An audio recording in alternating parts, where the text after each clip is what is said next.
வணக்கம் நண்பர்களே, இன்னைக்கு தென்றலே மெல்ல பேசு சீரியல்ல யாருமே எதிர்பார்க்காத அளவுக்கு ஒரு மாபெரும் திருப்பம் நடந்திருக்கு. அது என்னன்னு தெரிஞ்சுக்கணுமா? வாங்க கதைக்குள்ள போகலாம்.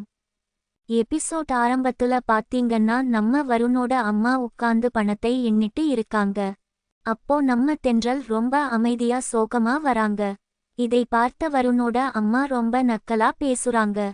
பசி வந்தா புலி கூட புல்லை தின்னும்னு சொல்ற மாதிரி மானம் ரோஷம் எல்லாத்தையும் விட்டுட்டு வேலை தேடி அலைஞ்சு கடைசில எந்த வேலையும் கிடைக்காம பதுங்கி வந்து நிக்கிறா பாருன்னு ரொம்ப கேவலமா பேசுறாங்க.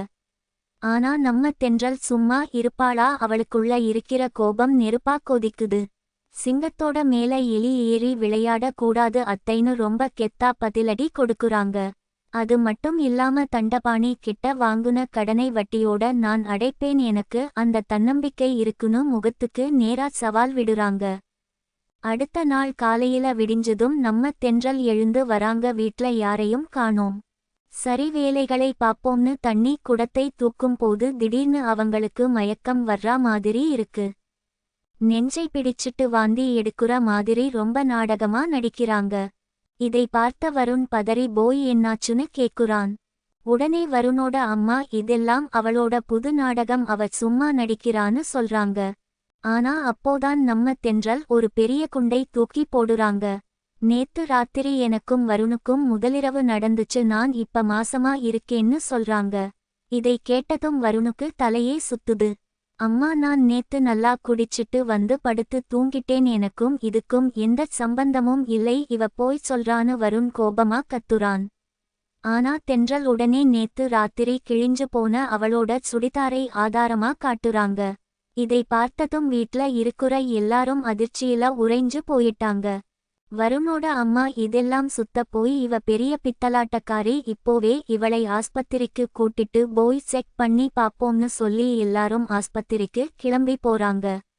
ஆஸ்பத்திரியில ரிசப்ஷன்ல போய் வருண் ரொம்ப கோபமா என் பொண்டாட்டி மாசமா இருக்காளான்னு செக் பண்ணணும்னு சொல்றான்.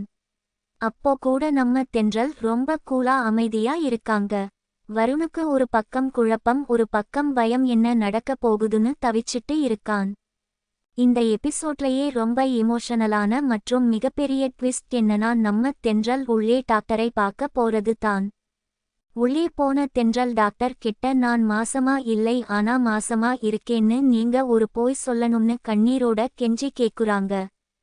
என் புருஷன் வருண் ரொம்ப குடிக்கிறான், அவனை திருத்தவும் என் குடும்பத்தை காப்பாத்தவும் நான் போட்ட நாடகம் தான் இது, தயவு செஞ்சு எனக்கு உதவி பண்ணுங்கன்னு அழுது கதறுறாங்க. அவங்க அழுகையை பார்க்கும்போது நமக்கே மனசு ரொம்ப வலிக்குது. ஆனா அந்த டாக்டர் ரொம்ப கராரா, நான் அப்படி எல்லாம் போய் சொல்ல முடியாது, இது மெடிக்கல் ரூல்ஸ்க்கு தப்புன்னு கண்டிப்பா சொல்லிடுறாங்க. தென்றல் எவ்வளவோ அழுது மன்றாடியும் அந்த டாக்டர் கேட்கவே இல்லை. கடைசில தென்றல் முகத்துல மரண பயத்தோட ரொம்ப சோகமா செக்கப் முடிஞ்சு வெளியே வராங்க. வருண் ஓடி போய் நர்ஸ் கிட்ட ரிப்போர்ட் என்ன ஆச்சுன்னு ரொம்ப பதட்டமா கேக்குறான். நர்ஸும் ஒரு பேப்பரை நீட்டுறாங்க. தென்றல் அடுத்து என்ன பண்றதுன்னு தெரியாம கண்ணீரோட திகைச்சு நிக்கிற இடத்துல இன்னைக்கு எபிசோடை ரொம்ப விறுவிறுப்பா முடிச்சிட்டாங்க. நாளைக்கு என்ன நடக்கும்னு நினைக்கிறீங்க? ஒருவேளை அந்த நர்ஸ் தென்றல் மாசமா இருக்காங்கன்னு போய் சொல்லி தென்றலை காப்பாத்துவாங்களா? இல்ல டாக்டர் உண்மையை சொல்லி வருண் கோபப்பட்டு தென்றலை வீட்டை விட்டு துரத்திடுவானா? இல்ல தென்றல் வேற ஏதாவது புது திட்டம் போட்டு வருணையும் அவங்க அம்மாவையும் சமாளிப்பாளான்னு ரொம்ப சுவாரஸ்யமா பொறுத்திருந்து பார்ப்போம்.